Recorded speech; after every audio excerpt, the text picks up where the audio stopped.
welcome to the show. Hi, Ben. How you been? I've been good. How are you? I'm good. Looking forward to this episode. Me too. We are talking about, we're continuing. We have two more agreements to go on our series of based on the Four Agreements by Don Miguel Ruiz, and it's a fascinating book. It's one of my favorite books for sure, and I read it for the first time a couple of years ago. Before we're going, this episode is going to be about the third one that we're covering, not in any particular order. Be impeccable with your word, Yeah. and so before we get into be impeccable with your word, I just want to touch again, for context. Why do you think that these four agreements are so important? I think they're at the basis of healthy relationships, and they're basic and easy concepts we can teach kids and older people. They're easy to understand, and if we can live by them, we would reduce a lot of suffering, a lot of conflict. And yeah, I just think they're basic truths and easy to live by, not complicated at all. I agree completely. Mm. Um, Something that sounds really easy but gets really complicated for a lot of people is being impeccable with your word. So let's talk about it. Yes, I thought it'd be fun to talk about it in general. And then we could also talk about it relating to parenting. Hmm. So this could be a topic we could talk about for many, many hours, but I thought we could start with how to be impeccable with our word. And one would be to listen to the golden rule, which is before we speak and say something, we should think, reflect. We don't have to think for 2 hours, but is it true? Is it kind? Is it necessary? So the first one, is it true, connects with the first agreement I think we talked about was, am I making an assumption? If I'm making an assumption, it's not necessarily true, Right. right? Um, so I think if all three are not there, sometimes it's worth not saying what we're about to say. Yeah, for And sure. I would add to those timing. Timing is really, really important when we communicate something to someone. So let's see if it's true. Is it kind? And is it really necessary? I think those are easy rules to live by if you want to start with how to be impeccable with your word.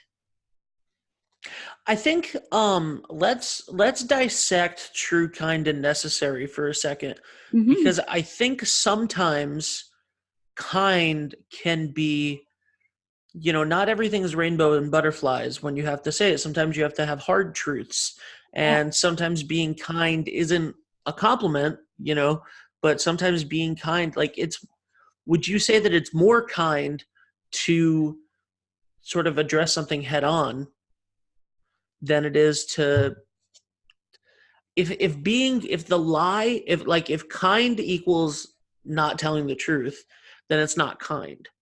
Does that make sense? Yeah. Or if you want to distinguish kind from being nice, Mm-hmm. there's this thing, be nice, be nice. But sometimes um, being nice is kind of a trap. So if we could put kind into in the context you're saying, is there a basis of love behind it, Yeah.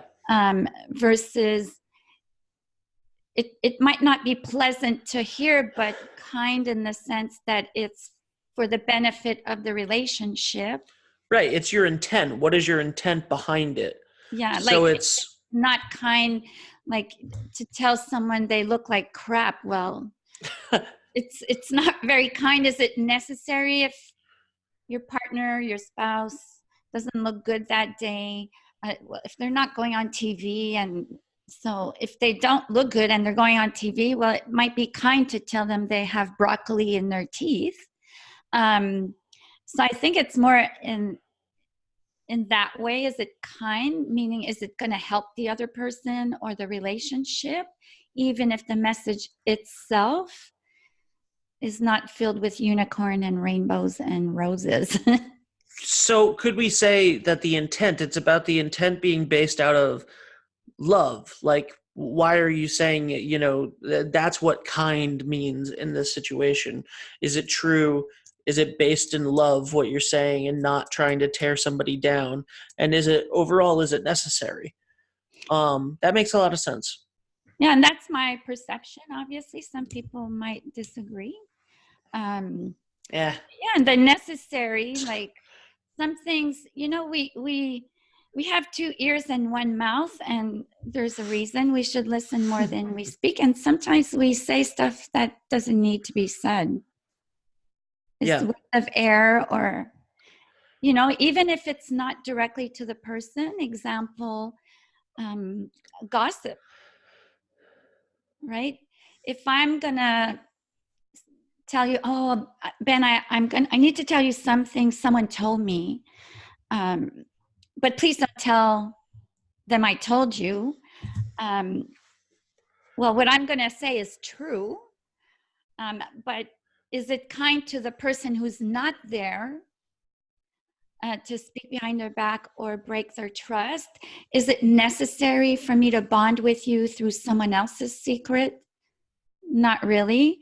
So maybe I shouldn't say that. So it's not necessarily always one-on-one, face-to-face. It could be about talking about other people or just talking in general. So example, discriminatory comments, racist comments. It's not necessarily directed to the person you're talking to, but is it look how they're dressed. Like the person who's been commented about might never know, but really you're modeling these words that are not really impeccable. You're judging someone else's appearance, let's say. Yeah, for sure. Gossip is a terrible thing that I think all of us to some level or another, everyone is guilty of it in some respect at some point, no matter how much you try, and then you really have to make it a conscious effort. That makes a lot of sense to me. Also, the next thing that I kind of wanted to ask you about is sort of the second aspect of being impeccable with your word is like do what you say you're going to do, right? So the trust factor, like being impeccable with your word in from my understanding in the Don Miguel Ruiz framework has a lot of say what you mean, which is the first part of what we say. Yeah. The first part of what we've talked about so far is say what you mean. Say what's true, what's kind, what's necessary. But the second part of it, which may be even more important, or I don't know, I want your judgment on this, is or your thoughts, sorry, is doing what you say. So once you say it, you have to follow through in order to be impeccable with your word. Yeah, stand by what you say. So that's so important in relationships, even with kids. What we notice what people do more than what they say. So if there's a discrepancy between what they say and what they do, we'll pick up more on what they do. So when we get a bad vibe about someone or get annoyed by them, sometimes it's that discrepancy. They say one thing, but when you look at their actions don't match their words. Mm-hmm. And I come to this a lot, like with the people pleasing. People will say one thing to please the other, but really it's not what they stand by. So they'll say yes to a favor when really they don't have time to do that favor, or they don't really feel like it. And then they'll find any excuse not to follow through. So they're not being impeccable with their words with other people or themselves. Yeah. Um, I think that's the toughest part of it, you know? Like I really think that gossip, although we've talked about how hard gossip is, and saying, telling the truth, being true, being kind if it isn't necessary, I feel like that's an easier one to control than appeasing, not being impeccable with your word in the sense of not following through, not doing what you say, because it's so easy to you want to be nice to your parents, you want to be nice to your friends, you want to be nice to coworkers, to business opportunities. You don't want we don't as a culture, and I mean, as a society as a whole, like a worldwide society, at least the Western world that I'm familiar with, and we don't want to say no. Like, we don't want to hurt people's feelings. We don't want to let people down. We don't, you know what I mean? Like, there's a real, sometimes, as you talked about earlier, what is kind? Sometimes the kindest thing to do to somebody is say no. Yeah, exactly. And I think it stems from, at the basis of all this, a lack of self-awareness, consciousness, and in the end, lack of authenticity, because whether it's people pleasing, codependency, in the end, it's all about us, right? We don't want to deal with the difficult emotions, so we live with short-term reactions, but there's a price in the long term. So in the therapeutic world, there's an approach called ACT, which is acceptance and commitment therapy. And they call this experiential avoidance. So basically, our reactions are guided by short-term results. Okay, I'm going to be nice to this person because I want them to like me, but in the end, we're disregarding our own needs and putting the other person's needs ahead of our own. And over time, this takes its toll on people. And then they build resentments and a bunch of other problems in the long term. So these strategies you were mentioning, they work in the short term. That's why people do it. But there's a price to pay in the end. Before we get into the solutions, Yeah. right?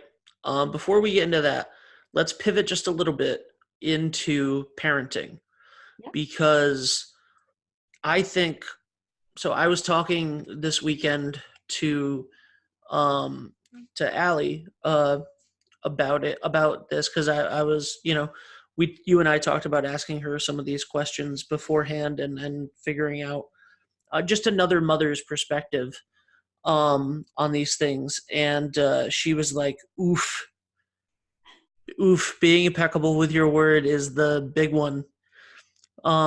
It's so important. Like, I feel like as a parent, how important it is, but it's difficult as well.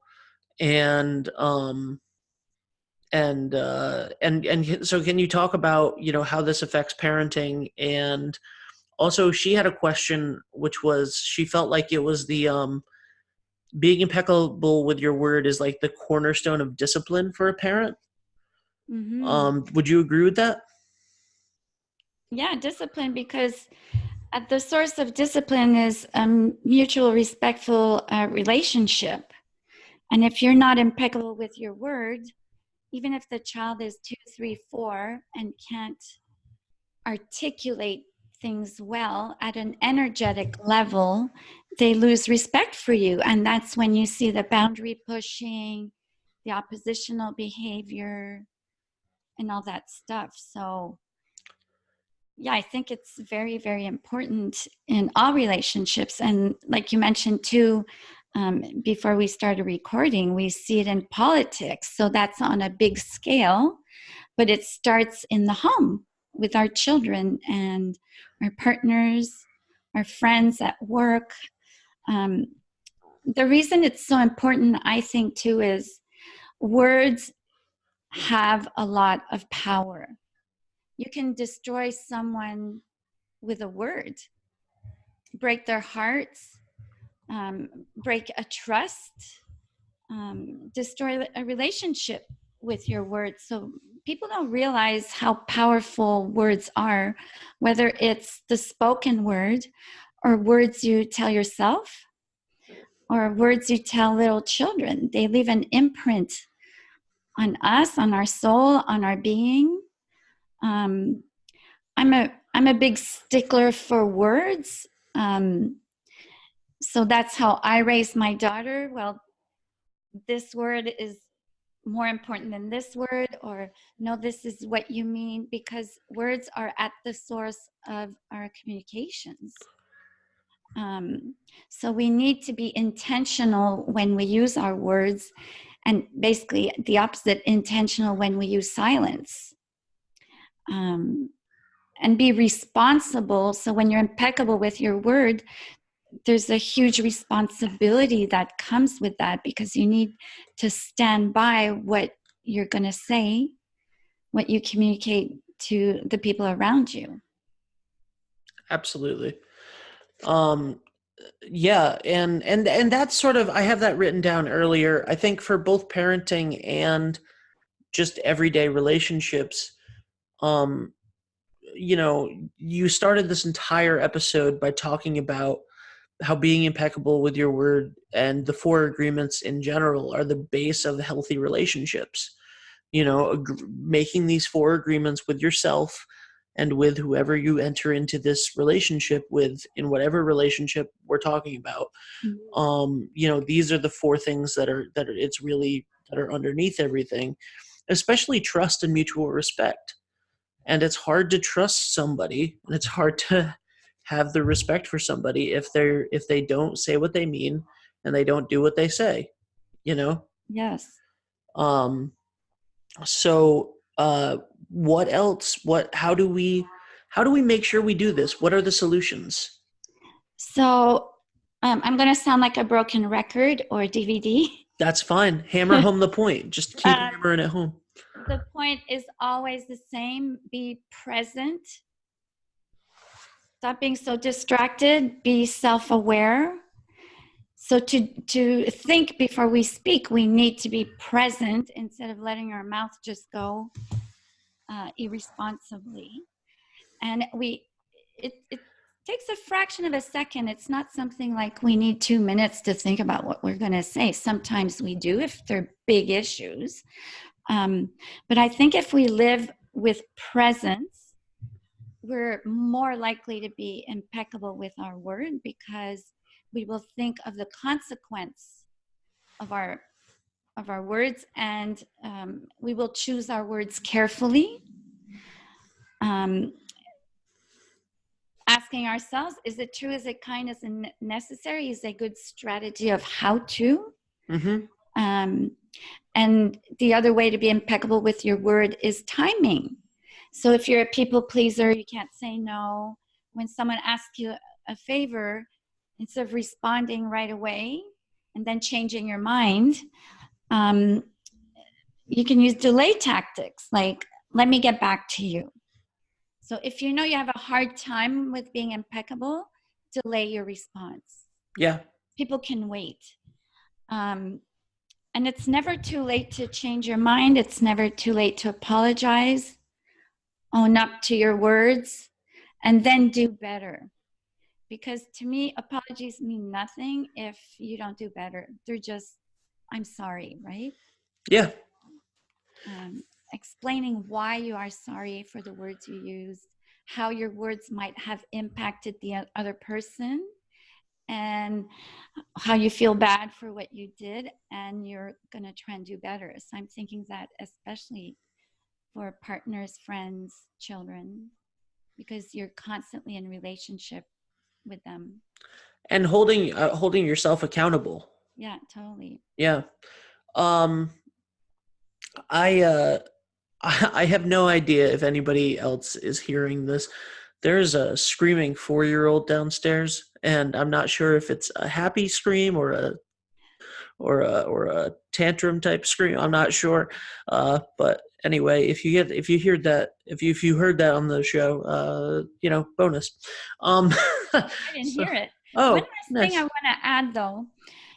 One person we should always be impeccable with is ourselves, because our negative self-talk manifests in real life. So I know not long ago you did a video and you were talking about, I think you were working out and you're like, I hate this, I hate this.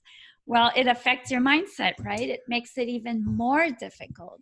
Yeah. So we need to be impeccable with ourselves. So if we put ourselves down, is it true? So if I'm so stupid, well, is it true? No, not really. Is it kind? No. Is it necessary? Not really. So if we can start with ourselves first, because we're in our heads 24/7, it's a good place to start. And then we'll spread the love that way. I couldn't agree with you more. I'm so glad that you caught that at the end. That's very, very, very important. Yeah. To be impeccable with yourself. Would you be honest, be true, be kind, say necessary, to do all of those things, to say what you mean and to do what you say for yourself is so important. Yeah. I love that. And I couldn't agree more, especially because you need to have trust and respect for yourself. Yeah, You totally. know, And if you don't love and respect yourself, it's really hard to love and respect other people in a healthy way. absolutely. Very, Mm-hmm. very, very, very true. All right, time for the moment of gratitude. Gina, what you Okay, got? I'll start. Um, I just came back, so I ended my holidays and I rented a cottage with a few friends, Airbnb, Aw. a village where I grew up. It felt so nice to be away from the city and in the country where I was skiing. So it brought back childhood memories. And so my daughter was with me, so I got her to explore where we were. Um, the energy of it was awesome. I felt great. We were in the forest. I went hiking with my very best friend along a nice river. It was just amazing. So I'm really grateful for that weekend. Wow. Wow. Wow. That sounds so nice. Yeah. Um that's great. Wow. I don't have anything that cool. I am grateful for uh summer being over. That sounds not good, but I don't want to be grateful for a negative thing. I don't know. You Well, know, fall starting. fall is starting. Yeah. Summer was rough. Summer was rough. There was a lot of family stuff. Um, you know, Mm-hmm. we lost someone to start the summer, and we're ending the summer with my mom in the hospital, and but she's doing better, and we found out the release date. She's actually not in the hospital anymore. She's rehabbing and getting Mm-hmm. back on her feet. But we found out the release date today, and everything's going great. And things happen for a reason, and so things are getting sorted out, and I'm happy and I'm grateful for all of that. And but really, I have a lot of cool stuff coming up in the fall, and it's weird because I love the summer. The summer is my favorite time of year. Like it's my favorite thing. Swimming is my favorite thing in the world. I haven't done that all year.